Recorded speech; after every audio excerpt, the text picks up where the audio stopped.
Hello, everybody. This is Chuck Wiger, State Senator. Today, we're going to meet with Nora Slawik, the Chair of the Metropolitan Council. Welcome, Nora. Good morning. Okay. Well, you are in so many roles over your career in public service, and having served as a legislator, active on a number of issues, the mayor of Maplewood, and now you're the chair of the Metropolitan Council, the regional planning agency. That's quite an honor. So I want to congratulate you on that. Thank you. And for our viewers, share with them the overview of what the Metropolitan Council does. Yeah, thank you. So it is great to be the chair of the Metropolitan Council, and I, of course, want to thank the governor for appointing me, and being part of the administration is really exciting. And so we kind of have three portfolios of business. The first is transportation. We run the light rail, the blue line and the green line. We do all the Metro Transit buses. We run the ADA service, which is Metro Mobility, for people who are eligible. And then we run the North Star commuter train. So that's our transportation book of business, and that's about half. And then we have the environmental services part. So that's all if you turn on a faucet or if you flush a toilet in the Twin Cities, really the 7-county area, that's what the Metropolitan Council does. So we do all the wastewater plants, we have a lot of lift stations, but we're working constantly to have a great system between stormwater and where the sewage goes, and it's really an amazing system. It's considered one of the best in the country. And actually, I'll share, I used to be a member of the Metropolitan Council. Oh, that's right. Back in the 80s. That's right. I remember in our orientation talking about the wastewater treatment. They said, when you flush, think of us. Right. But it was back in the 1960s when this was a major challenge in the metro area as to how we're going to pay for the proper processing of sewage. And communities had various methods of doing it, but this became a regional issue, and so there was a Metropolitan Sewer Board, and then a Waste Control Commission. But it all kind of led, I think, to the formation of the Met Council in 1967 or so. Right, exactly. And so that was one of the hallmarks is separating those systems, and we have one of the best. Some cities still have a lot of issues with that. And we also we have the largest HRA in the state, the Metro HRA. The HRA, the housing. And so we have Section 8 vouchers, so we help folks with finding housing. And then we have the regional parks.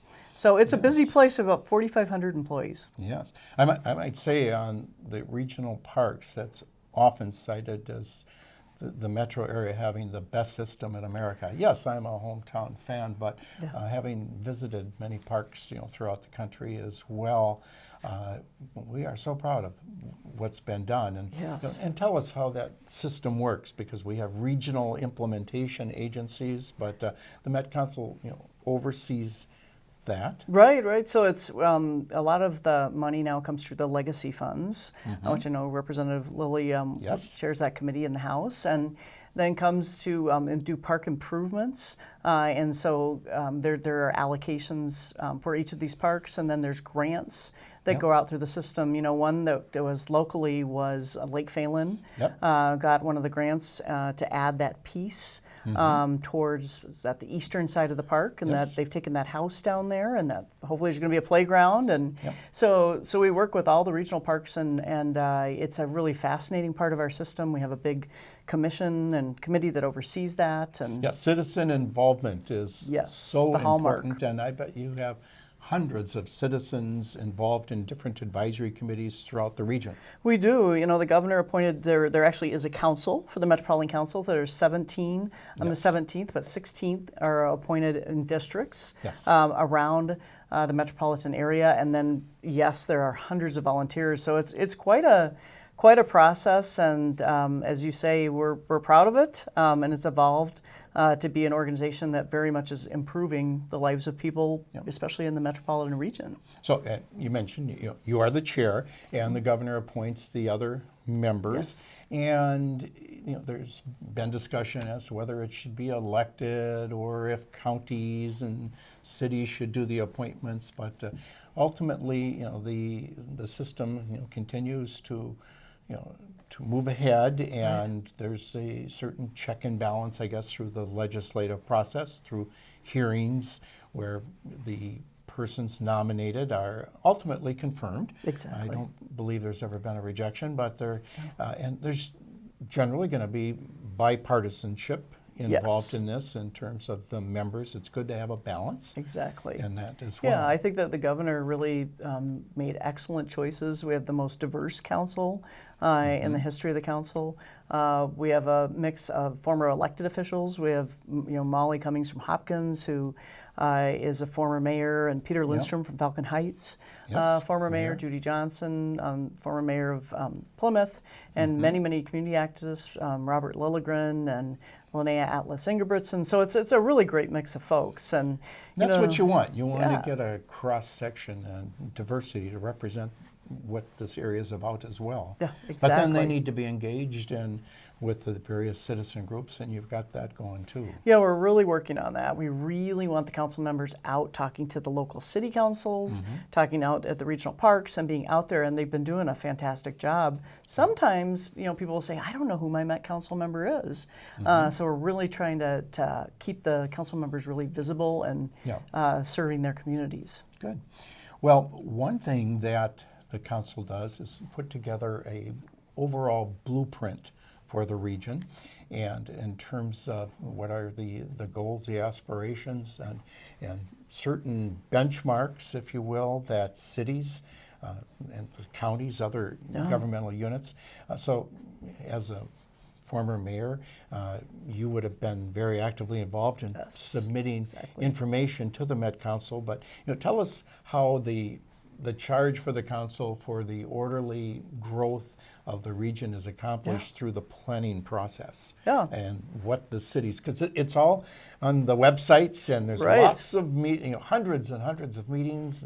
It's quite a process. And yes, the future, there's always controversy in the future, but then by involving citizens, but ultimately, if you want to look for each community, there's a plan. And it takes us out, 10 years. It's but tell us about how that process works and how citizens could look at their particular community, wherever they live, to find out what the city may be thinking about and how it relates to this regional vision. Sure. No, it's a big vision.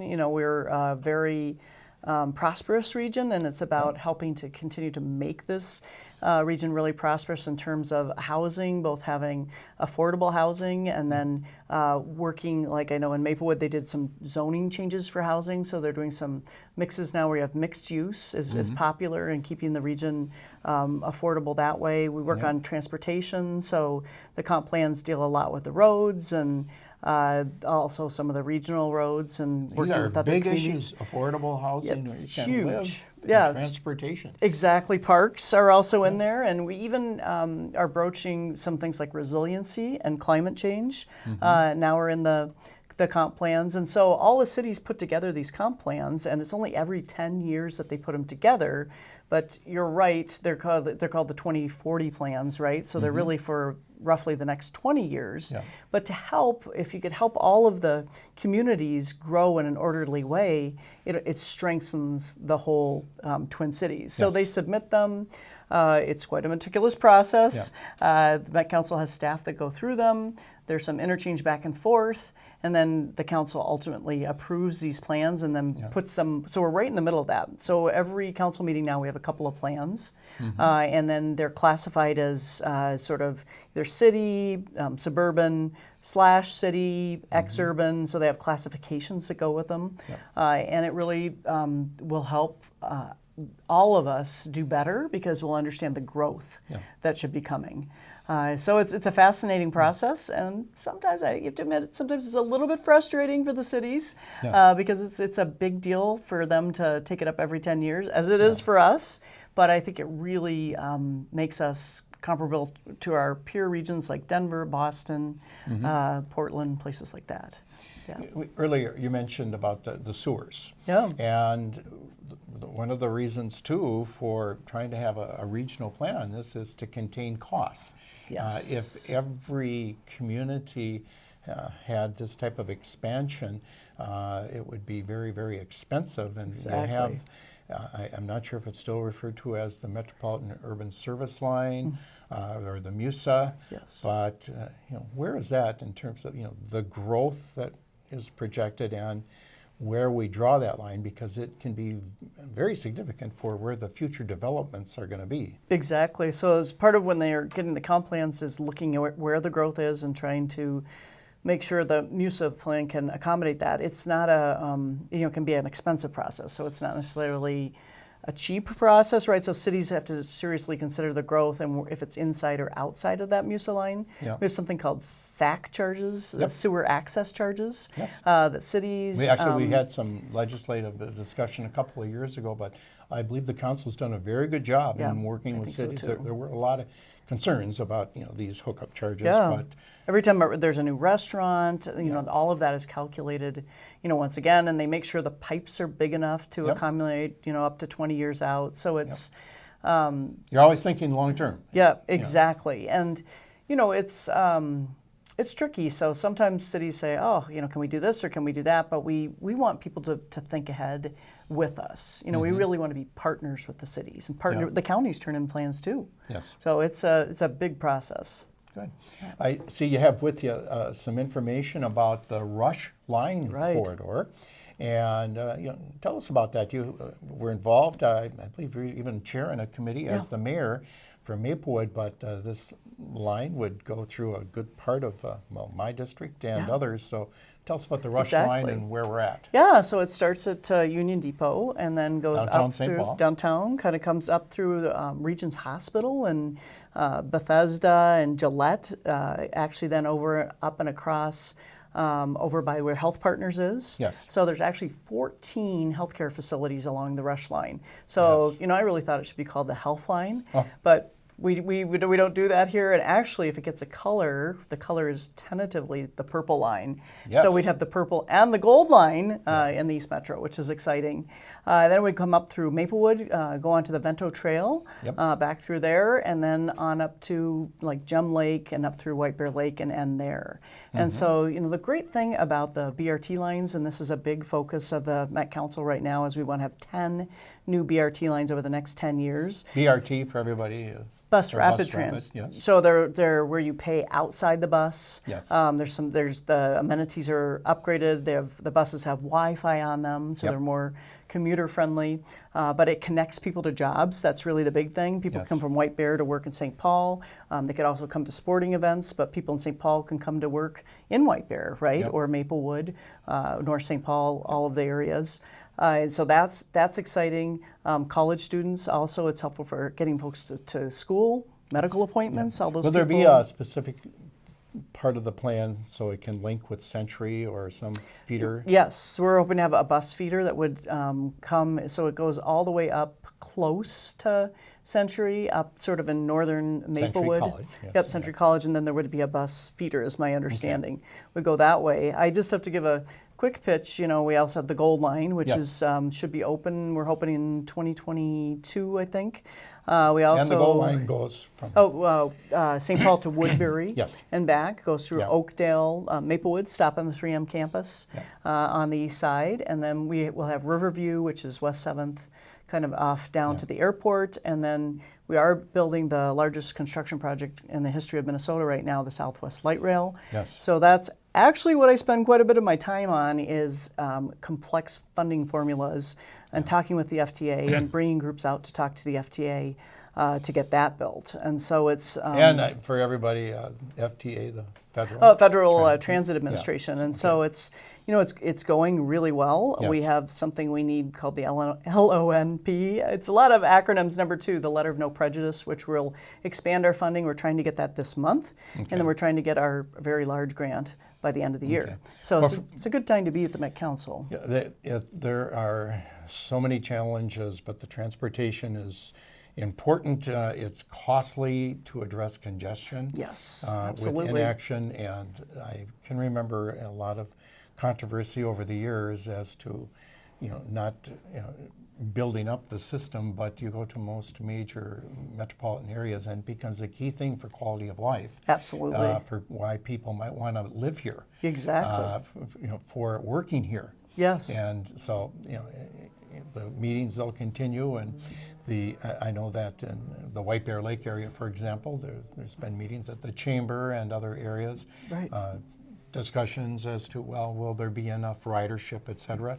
And then sometimes you don't exactly know, but you base it on other projections, and that's what you do. Right, you have models of how it works in other communities and places, but it's we know that BRT ridership in particular is much higher than bus rider transportation. Yes. We have the A line, which is Snelling down to South Minneapolis and back, the C line in North Minneapolis, that people really like these BRT lines. So I think people are going to like the Rush line. Yeah. Is there much discussion when we are really starting to roll out the ATVs? I'll put, no, not the all-terrain, but the autonomous vehicles. Oh, yeah. Well, we talk about that. I mean, the future, I think, is going to be different for transportation, I think I've read 1 million autonomous vehicles by 2030. Really? In the state. Wow. That was one projection I'd seen, but it's amazing just the way the technology is changing, and I think it's really going to evolve. And that's what you have a lot of, that's what you do. The futurists and the planners. Exactly. We're working on all that. We work with MnDOT closely, the Minnesota Department of Transportation.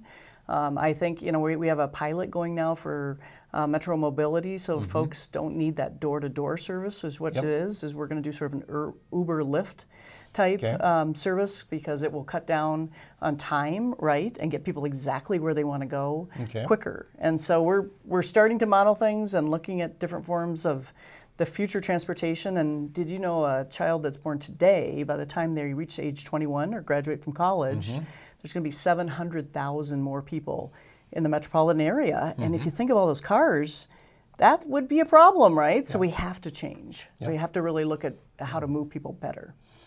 Are you involved in scooters? A little bit. I just rode one for the first time over the weekend. It was very exciting. We don't actually regulate them, but we keep an eye on them, because they're really what's called the last mile. A bus can get so close, or a light rail can get so close, but you need that scooter to get back to your house, right? And it's an interesting concept, because you can just drop them wherever. And so I think we're going to see out where we have the Vento Trail, the Gateway Trail, I think we may start seeing them show up on the trails, because people can get places faster. And how about the role of Lyft and Uber, and how that all integrates with what's being done? We're looking at all that and studying, how that is changing traffic behaviors. Yes. We do know people like that door, they also like door-to-door, right? Where they pick you up and drop you off. So how do we maybe integrate that, more with the bus system? I know in other cities, I was, in Denver recently, that they will pick you up and take you to light rail. Yes. So they've figured out how to do that, and I think that's something we still need to figure out, because that gets people will be riding more, right? If they can get there easier. Yes. Yeah. Well, Nora Slawik, thank you so much for sharing the update on the exciting plans that are in progress, and future announcements that will have just a great impact on our future. If people want to get more information about any of the items we've talked about, they can contact the Met Council. There's an outstanding website that you have. There's ways for people to get involved on the Citizens Committee, or if they want to pose a question, a suggestion, that's all available. If they want to meet their Met Council member, I know that member would be open to doing that. Right. And you can even say, put your address in and say, who's my Met Council member, and it'll pop their name up. So they can contact them directly. But that is their role, is to serve the public. That's my role. We're servant leadership. So we want to be there for people and be out there. And so I would say, starting with the website, you can always call me. I might not get right back right away, but staff will be in touch too. Which number would you suggest? Well, I would probably suggest I don't have it right here, my probably work number, Okay. which you know how we don't use our desk phones very much anymore, so I don't know that number off the hand. I'll get my cell phone number out, 612-790-4331. If people, want to talk with me, one thing I've learned. We'll say it again. I mean, Yeah. the governor gives his out, so Yes. your cell phone is 612-790-4331. okay. And one thing. Call it Yeah. respectable hours. Yeah, and things happen. I mean, like you, I get calls about complaints too, and we do want to know what's happening out there. So let us know if you're at a bus stop or a light rail and you have some kind of concern. Let us know. If you love your bus driver, let us know that too, right? Great. Hey, well, thank you so much. Any thank you. concluding items you'd like to share with our viewers? Just thanks for the opportunity, Chuck, and I just encourage everybody to get out there and ride transit, of course, and transportation, and remember the Met Council's there for you. I mean, we are there to serve the public. Wonderful. Okay. Thank you very much, Okay. Chair Metro Council Nora Slawik. Okay, thank you. Good. Okay.